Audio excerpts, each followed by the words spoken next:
Hello दोस्तों, हमारी आज की कहानी है सोसाइटी में अचानक महिला के मरने का कारण जानकर सभी के होश उड़ गए। कहानी पसंद आए तो हमारे चैनल को सब्सक्राइब जरूर करें। मीना अपने बालकनी में कपड़े सुखा रही थी। इतने में उसे सोसाइटी के कंपाउंड में एक फैमिली को कार से उतरते हुए देखा। इतने में पीछे उनके मूवर एंड पैकर्स की गाड़ी आते हुए दिखी। गाड़ी में 4 सदस्य उतरे जो दिखने में माता पिता और उनके 2 बच्चे। शाम तक मीना ने यह खबर अपनी पूरी सोसाइटी की महिला समूह को पहुंचा दी। अगले ही दिन वह दोपहर 11 बजे उनके घर पहुंच गई।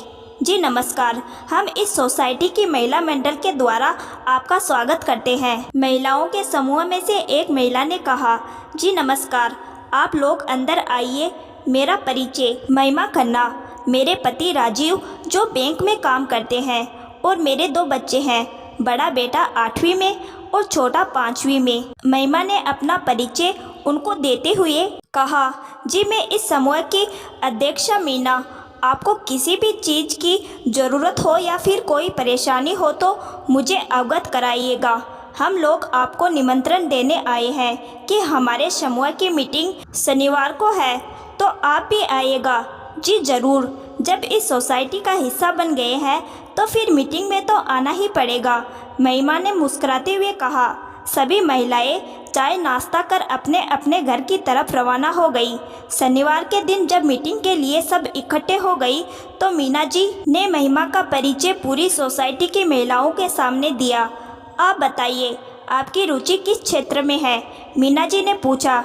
जी मेरी रुचि तो सभी कामों में है। आप बताइए, करना क्या है? महिमा जी ने उत्साहित होते हुए पूछा। ठीक है, अगले हफ्ते सोसाइटी में डांस, मेहंदी और पेंटिंग कंपटीशन है, तो आपको बच्चों की मदद करनी है सिखाने में। शीला जी ने कहा।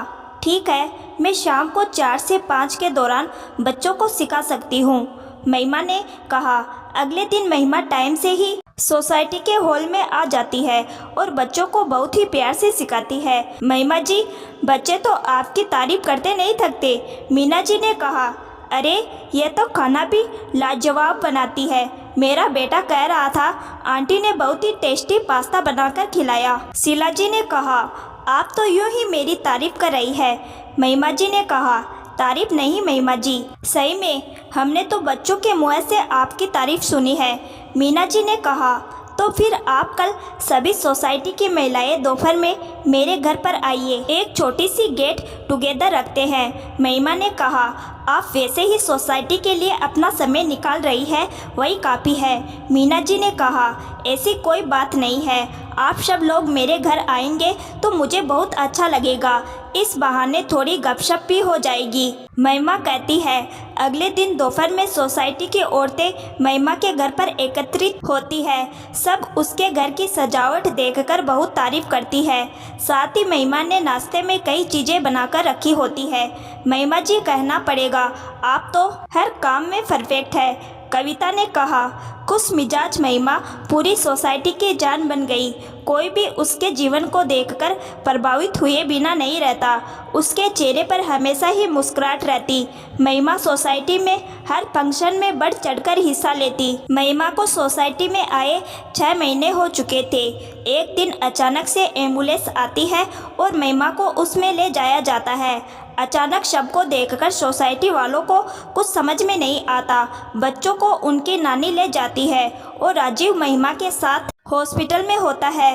बात करने में पता लगता है उसकी तबीयत ठीक नहीं है। 3 दिन बाद महिमा की जगह उसकी लाश घर आती है। सब सोसाइटी वालों को कुछ समझ नहीं आता। क्रियाक्रम के बाद राजीव घर पहुंचता है। सभी सोसाइटी वाले साथ होते हैं और उसे हौसला देते हैं। राजीव सबके सामने हाथ जोड़कर कहता है, मैं समझ सकता हूँ, आप सबके मन में एक ही सवाल है कि महिमा अचानक से कैसे चली गई। ये सब अचानक नहीं हुआ, ये तय था। हम लोग इस सोसाइटी में आए उसकी वजह यही थी कि महिमा नहीं चाहती थी कि उसकी बीमारी के बारे में कोई जाने। महिमा एक लाचारी और बेचारी वाली ज़िंदगी नहीं जीना चाहती थी।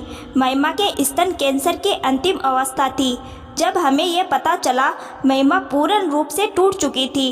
रिश्तेदार, आस पड़ोस वाले उसके पास आकर उसे सांत्वना के नाम पर उसे मानसिक रूप से प्रताड़ित कर रहे थे। इसीलिए उसने सोसाइटी बदलने की बात कही। महिमा नए लोगों के बीच में अपनी बची हुई जिंदगी को जिंदा दिली के साथ जीना चाहती थी।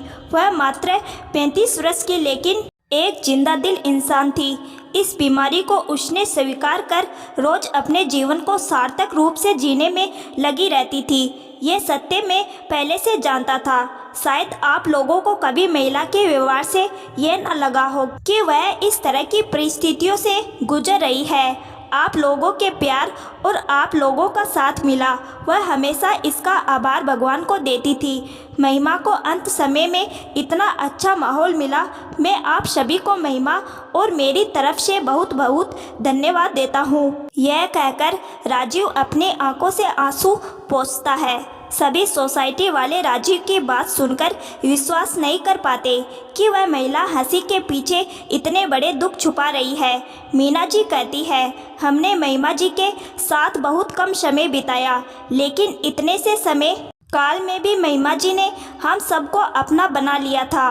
वह सही में एक जिंदा दिल औरत थी, जिसने अपने दुखों को पीछे छोड़कर सबके जीवन में खुशी का जरिया बन चुकी थी। आज उन्हें खोकर एक कभी न पूरी होने वाली क्षतिपूर्ति हुई है। जिस तरह से उन्हें जिंदा दिली के साथ जीवन जिया है, ईश्वर उनकी दिवंगत आत्मा को शांति दे। आज भी उस सोसाइटी में महिमा जी की जिंदा दिली की बात कर लोग जीवन को दुखों में भी जीने की प्रेरणा लेते हैं।